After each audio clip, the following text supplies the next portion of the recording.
जब भी Indian education system में कोई मेजर कंट्रोवर्सी होती है, फिर वो कंट्रोवर्सी चाहे किसी कॉम्पिटेटिव एग्जाम के रिलेटेड हो, नेशनल टेस्टिंग एजेंसी से कोई क्वेश्चन हो या फिर किसी मिनिस्ट्रियल अकाउंटेबिलिटी की डिमांड हो, इन सारे नेशनल कन्वर्सेशंस में एक नाम हर बार कॉमन रहता है और वो नाम है धर्मेंद्र प्रधान का। जहां पर आज के टाइम पर कुछ लोग धर्मेंद्र प्रधान को भारतीय जनता पार्टी के मोस्ट ट्रस्टेड स्ट्रेटेजिस्ट मानते हैं, वहीं पर कुछ लोगों का मानना है कि धर्मेंद्र प्रधान एक ऐसी मिनिस्ट्री को रिप्रेजेंट कर रहे हैं जो कि स्ट्रगल्स फेस कर रही है। बट द पॉइंट इज कि आखिर एग्जैक्टली धर्मेंद्र प्रधान है कौन? आखिर कैसे उड़ीसा के एक छोटे से पॉलिटिशियन आज बीजेपी के मोस्ट इन्फ्लुएंशियल नेशनल लीडर बन चुके हैं? और सबसे इंपॉर्टेंट, इतने सारे प्रोटेस्ट, इतना सारा क्रिटिसिज्म, इतने सारे पेपर लीक्स और तो और 10 से ज्यादा स्टूडेंट सुसाइड के बावजूद भी आखिर क्या ऐसा रीजन है कि बीजेपी स्टिल धर्मेंद्र प्रधान को सपोर्ट कर रही थी और उनके रिजाइन के लिए मना कर रही थी? आइए इसी पॉइंट को समझने का ट्राई करते हैं आज के इस वीडियो में।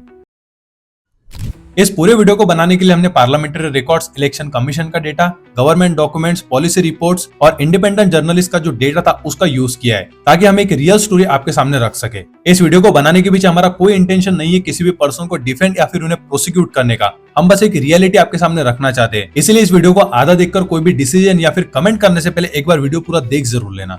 तो धर्मेंद्र प्रधान की स्टोरी को समझने के लिए हमें कहानी ओडिशा से शुरू करनी होगी। तो कहानी की शुरुआत होती है 26 जून 1969 में, जब भारतीय जनता पार्टी के ओडिशा के इन्फ्लुएंशियल पॉलिटिशियन देवेंद्र प्रधान के घर में एक लड़के का जन्म होता है जिनका नाम था धर्मेंद्र प्रधान। हालांकि इनके फादर बीजेपी के ऑलरेडी काफी ज्यादा इन्फ्लुएंशियल पॉलिटिशियन थे, जिन्होंने कि आगे चलकर अटल बिहारी वाजपेयी जी की सरकार में कई इंपॉर्टेंट मिनिस्ट्रीज को भी हैंडल किया। इतना पावरफुल बैकग्राउंड होने के चलते political meetings, campaign strategies, governor discussion, interaction with party workers, ये सारी चीजें धर्मेंद्र प्रधान बचपन से देखते आ रहे थे। ईयर 1980s और 1990s के बीच में अखिल भारतीय विद्यार्थी परिषद यानी कि एबीवीपी के थ्रू धर्मेंद्र प्रधान अपना पॉलिटिकल करियर स्टार्ट करते हैं। ईयर 1990s के टाइम पर इंडियन पॉलिटिक्स काफी तेजी से बदल रही थी। इकोनॉमिक लिबरलाइजेशन स्टार्ट हो चुका था और इसी के साथ साथ बीजेपी भी अपना प्रेजेंस अलग अलग स्टेट में काफी तेजी से बढ़ा रही थी। उसी सेम टाइम पर ईस्टर्न इंडिया का एक स्टेट ओडिशा बीजेपी के लिए चैलेंज और अपॉर्चुनिटी दोनों था। अब बीजेपी को ओडिशा में अपने फाउंडेशन को स्ट्रॉन्ग करने के लिए एक ऐसे यंग लीडर की जरूरत थी जो कि पार्टी के लॉन्ग टर्म गोल्स को ओडिशा में इंप्लीमेंट कर सके। तभी पार्टी के सीनियर लीडर्स की रिकमेंडेशन से एक नाम सामने निकल कर आता है और वो नाम था धर्मेंद्र प्रधान का।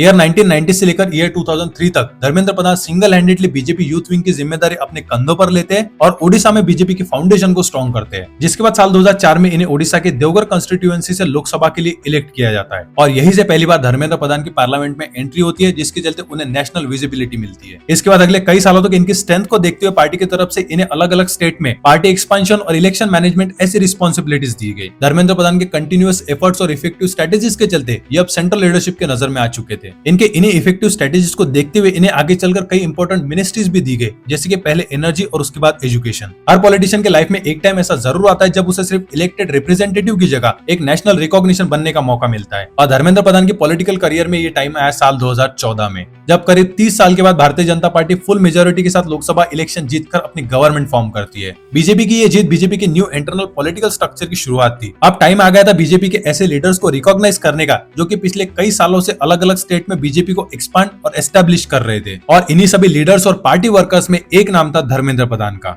अब इतने सारे सीनियर लीडर्स होने के बावजूद भी पर्टिकुलरली धर्मेंद्र प्रधान को चूज करने के पीछे मेनली 3 रीजंस थे। सबसे पहला और इंपॉर्टेंट रीजन था ऑर्गेनाइजेशनल एक्सपीरियंस। पिछले लगभग 20 साल से ज्यादा धर्मेंद्र प्रधान पार्टी के लिए कंटिन्यूअसली एज अ ऑर्गेनाइजर के रूप में काम कर रहे थे। Booth management, candidate coordination, campaign logistics, state level strategies, ये वो सारे डिसीजंस थे जिन्हें के धर्मेंद्र प्रधान हैंडल कर रहे थे और किसी भी इलेक्शन को जीतने के लिए यही सारी चीजें इंपॉर्टेंट होती है। जो सेकंड रीजन था वो थी ओडिशा स्ट्रेटेजी। 2014 के टाइम पर बीजेपी का अदर स्टेट के मुकाबले ओडिशा में प्रेजेंस काफी ज्यादा कम था। उस टाइम पर ओडिशा को बीजू जनता दल के नवीन पटनायक डोमिनेट कर रहे थे। बीजेपी को यहाँ पर एक ऐसे रिकॉग्नाइज ओडिशा फेस की जरूरत थी जो कि नेशनल और स्टेट लेवल दोनों जगह पर चीजों को हैंडल कर सके और धर्मेंद्र प्रधान का नाम इसके लिए परफेक्टली फिट था। और जो थर्ड रीजन था वो था एडमिनिस्ट्रेटिव रेपुटेशन। गवर्नमेंट के मोस्ट रिकॉग्नाइज्ड मिनिस्टर बनने से पहले धर्मेंद्र प्रधान ऑलरेडी पार्टी में अपने डिटेल प्रिपरेशन के लिए जाने जाते थे और यही रीजन था कि मिनिस्ट्री के लिए धर्मेंद्र प्रधान लीडर्स की फर्स्ट प्रेफरेंस थे। फाइनली 26 मई 2014 को नरेंद्र मोदी फुल मेजोरिटी के साथ देश के प्रधानमंत्री बनते हैं और धर्मेंद्र प्रधान को ministry of state for the petroleum and natural gas के लिए अपॉइंट किया जाता है। स्टार्टिंग के टाइम से इंडिया की ऑयल रिक्वायरमेंट और एनर्जी डिमांड काफी ज्यादा हाई रही है, जिसके चलते हम इंपोर्ट पर बहुत ज्यादा डिपेंडेंट है। जैसे इंटरनेशनल मार्केट में क्रूड ऑयल के प्राइसेस फ्लक्चुएट होते हैं, इसका डायरेक्टली इंपैक्ट इंडियन इकोनॉमी पर देखने को मिलता है।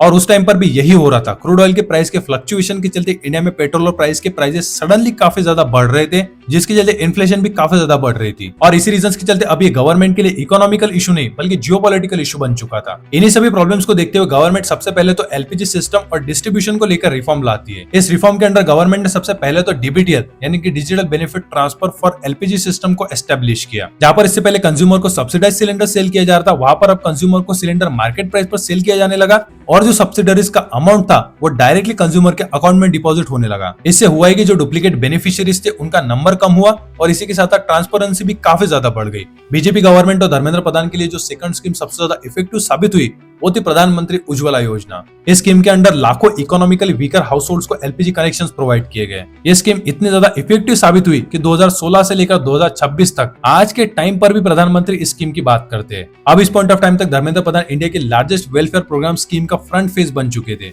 लेकिन जो रियल चैलेंजेस थे वो अभी आना बाकी थे। इस पॉइंट ऑफ टाइम तक धर्मेंद्र प्रधान को एज अ पेट्रोलियम मिनिस्टर काफी ज्यादा रिकॉग्निशन मिल रहा था, लेकिन बीजेपी की मेन स्ट्रेटेजी थी ओडिशा। प्रधान ऑलरेडी बीजेपी के मोस्ट ट्रस्टेड पॉलिटिकल मैनेजर बन चुके थे, जिसके चलते उन्हें फ्रीक्वेंटली ओडिशा के इलेक्शन रिस्पॉन्सिबिलिटीज असाइन की गई। Party organisation, candidate management, coordination, campaign planning, ये वो सारी रिस्पॉन्सिबिलिटीज थी जिन्हें प्रधान हैंडल कर रहे थे। और यही रीजन है कि आज के टाइम पर जब भी ओडिशा में बीजेपी और बीजेपी के प्रेजेंस की बात की जाती है तब सबसे पहला नाम धर्मेंद्र प्रधान का लिया जाता है। एक छोटे से स्टूडेंट एक्टिविस्ट से पार्टी ऑर्गेनाइजर से सीधा कैबिनेट मिनिस्टर और कैबिनेट मिनिस्टर से सीधा बीजेपी का मोस्ट ट्रस्टेड फेस। प्रधान के लिए ये एक बहुत बड़ी बात थी। लेकिन फिर जुलाई 2021 में सब कुछ अचानक से चेंज हो गया। धर्मेंद्र प्रधान को पेट्रोलियम मिनिस्ट्री से हटाकर देश की सबसे पॉलिटिकली सेंसिटिव और कॉन्सिक्वेंशियल मिनिस्ट्री में शिफ्ट किया जाता है, जिसका नाम था द मिनिस्ट्री ऑफ एजुकेशन। ये एक ऐसी मिनिस्ट्री थी जो कि करीब 250 मिलियन से ज्यादा स्टूडेंट्स के फ्यूचर के लिए रिस्पॉन्सिबल थी। फाइनली जुलाई 2021 में Dharmendra Pradhan ministry of education को ज्वाइन करते हैं। हालांकि इससे करीब एक साल पहले यानी कि 2020 में union cabinet already national education policy यानी कि एनईपी को अप्रूव कर चुकी थी। इंडिपेंडेंट इंडिया में national education policy education system का सबसे बड़ा रिफॉर्म था,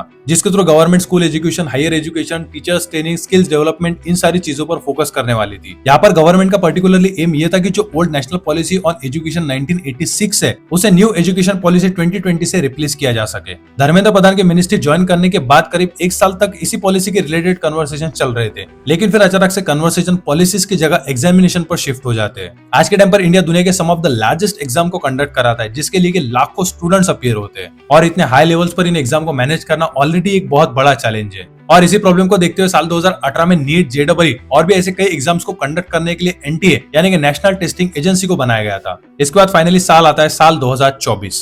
अगर कोई एक इवेंट जिसने धर्मेंद्र प्रधान को लेकर पब्लिक का जो परसेप्शन था उसे चेंज किया हो तो वो यही साल था और इसी साल का एक इवेंट था। तो होता क्या कि 5 मई 2024 को नीट यूजी का एग्जाम कंडक्ट कराया जाता है, जिसके लिए करीब 20 लाख से ज्यादा स्टूडेंट्स अपीयर होते हैं। हालांकि एग्जाम तो अच्छे से हो जाता है, लेकिन कुछ दिनों के बाद स्टूडेंट्स कुछ क्वेश्चन रेज करना शुरू करते हैं, जैसे कि high score, grace mark, merit list etcetera. और इसी के साथ साथ पेपर लीक की भी बात सामने आती है। ये क्वेश्चन सोशल मीडिया से आगे बढ़कर नेशनल पॉलिटिकल डिबेट का हिस्सा बन जाते हैं। हालांकि जो अदर क्वेश्चंस थे उसे तो मिनिस्ट्री ऑफ एजुकेशन ने डिनाई कर दिया, लेकिन जो पेपर लीक की बात थी इसकी सीरियसनेस को देखते हुए इस केस को सीबीआई को रेफर कर दिया गया। आगे चलकर ये मैटर सुप्रीम कोर्ट भी पहुंचा, जहां पर सुप्रीम कोर्ट ने एंटायर रीटेस्ट के लिए तो मना कर दिया, लेकिन सुप्रीम कोर्ट ने ये एक्नॉलेज किया कि कुछ लोकेशंस पर इरेगुलरिटीज हुई है और साथ ही साथ ये भी ऑर्डर दिए कि जो भी लोग इसमें इन्वॉल्व है उन्हें जल्दी से जल्दी आइडेंटिफाई करिए और उन्हें प्रोसिक्यूट करिए। देखिए, हर गवर्नमेंट क्रिटिसिज्म फेस करती है, लेकिन कुछ ही कंट्रोवर्सीज ऐसी होती है जो कि इतनी बड़ी बन जाती है कि उस मिनिस्टर के फ्यूचर पर क्वेश्चन कर देती है। इस पेपर लीक की कंट्रोवर्सी में ये क्वेश्चन ही नहीं था कि एग्जाम प्रॉपर्ली कंडक्ट किए गए या फिर नहीं। क्वेश्चन तो ये था कि इस पेपर लीक के चलते लाखों स्टूडेंट्स का जो एग्जामिनेशन सिस्टम पर ट्रस्ट था जो कि ब्रेक हुआ है, उसके लिए अकाउंटेबल कौन है।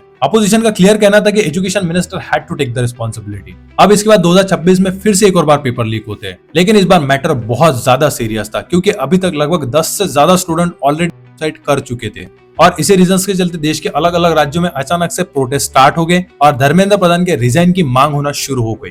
देखते ही देखते प्रोटेस्ट इतने ज्यादा बढ़ गए कि फाइनली 25 जुलाई 2026 को धर्मेंद्र प्रधान को अपनी पोजीशन से रिजाइन करना पड़ा। इस पूरी कंट्रोवर्सी के ऊपर मेरा तो बस एक ही ओपिनियन है कि if you are serving any political position in any ministry, then you have to take the responsibility and accountability of whatever happening under your ministry. इस वीडियो के जो भी प्राइमरी सोर्स और रिसर्च रेफरेंसेस है उसे मैंने डिस्क्रिप्शन सेक्शन में add कर दिया है, अगर आप चाहे तो उसे पढ़ सकते हैं। Thank you.